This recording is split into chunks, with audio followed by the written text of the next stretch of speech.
तो दोस्तों, इस वक्त जब मैं आपसे बात कर रहा हूं, पाकिस्तान और ईरान की सीमा पर ईरानी सेना का जमावड़ा बढ़ता ही चला जा रहा है। और सबसे खास बात, अब से कुछ ही घंटों पहले ईरान की सेना ने ऐलान किया है कि वो पाकिस्तानी सीमा से कुछ ही दूर एक बहुत ही बड़ा युद्धाभ्यास करने जा रहे हैं। और तमाम एक्सपर्ट कह रहे हैं कि इससे साफ पता चलता है कि आज सुबह पाकिस्तान ने जो ईरान में मिसाइलों से हमला किया है, ईरान उसका बदला लेने को पूरी तरीके से तैयार है।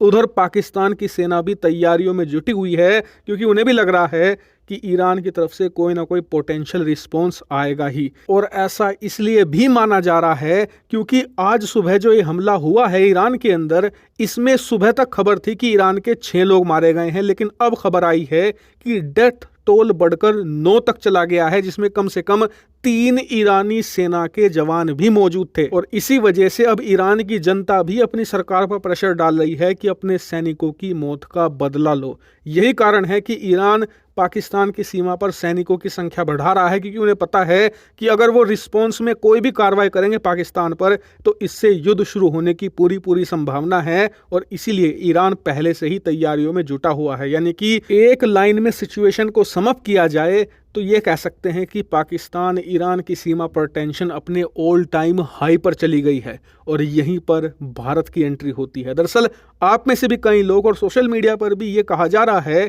कि ये भारत के लिए बेस्ट मौका है पीओके लेने का। पाकिस्तान इतना बुरी तरीके से पहले कभी नहीं घिरा और इसीलिए अगर पाकिस्तान ईरान के बीच में एक छोटा युद्ध भी शुरू होता है तो इधर से भारत को पीओके पर हमला बोलकर उसे वापस ले लेना चाहिए, क्योंकि पाकिस्तान उस समय सबसे ज़्यादा कमज़ोर सिचुएशन में होगा। और कई लोग तो ये भी कह रहे हैं कि हमें इस मौके को ग्रैब करना चाहिए, इसके भुनाना चाहिए, क्योंकि इतिहास शायद हमें ऐसा मौका दोबारा ना दे। वहीं इसके विरोध में ये बात कही जा रही है कि भारत को इस वक्त पाकिस्तान के खिलाफ ना तो किसी प्रकार की सर्जिकल स्ट्राइक करनी चाहिए, ना ही कोई सीज फायर करनी चाहिए, ना ही पीओके पर हमला करना चाहिए। क्यों? क्योंकि चाणक्य की नीति और दुनिया के जितने भी वॉरलॉर्ड हुए हैं, जितने भी कमांडर हुए हैं, सबने ये बात कही है कि जब आपका दुश्मन गलतियां कर रहा हो ना, उस वक्त उसे कभी भी टोकना नहीं चाहिए, क्योंकि अगर आपने तब उसे टोक दिया तो वो फिर उस गलती को नहीं करेगा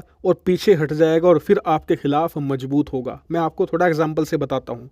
ईरान के खिलाफ जो गलती आज सुबह करी है ना पाकिस्तान ने, इसे सुधारने में कम से कम 5 साल लगेंगे, क्योंकि ईरान के साथ इनके संबंध बुरी तरीके से बिगड़ चुके हैं। और इन्होंने ईरान के साथ जो इनकी बॉर्डर अभी तक शांत पड़ी हुई थी, जहां इन्हें सैनिक तैनात नहीं करने पड़ते थे, ध्यान नहीं देना पड़ता था, वो अब बहुत ज़्यादा अनसिक्योर हो चुकी है। और इतना ही नहीं, अगर यहाँ पर युद्ध शुरू हो जाता है, भले ही एक छोटा युद्ध हो, उसके बाद तो ईरान पाकिस्तान के संबंध आने वाले 1 दशक तक, यानी कि 10 साल तक भी ठीक नहीं हो पाएंगे। इतना ही नहीं, दोनों देशों में कड़वाहट इतनी ज़्यादा बढ़ जाएगी कि फिर भारत कोई कार्रवाई करने की कोशिश करता है पीओके में, उसके बाद ईरान भारत का साथ दे सकता है। और इसीलिए इस वक्त भारत को चुप बैठकर बस तमाशा देखना चाहिए, क्योंकि अगर हमने गलती करते हुए अपने दुश्मन को टोक दिया, मान लीजिए एक छोटी सी सर्जिकल स्ट्राइक कर दी या पीओके पर हमले की प्लानिंग भी बना ली, तो उसके बाद ये ईरान के साथ कोई भी युद्ध नहीं करेंगे। भले ईरान इनके ऊपर 1-2 स्ट्राइक और कर दे,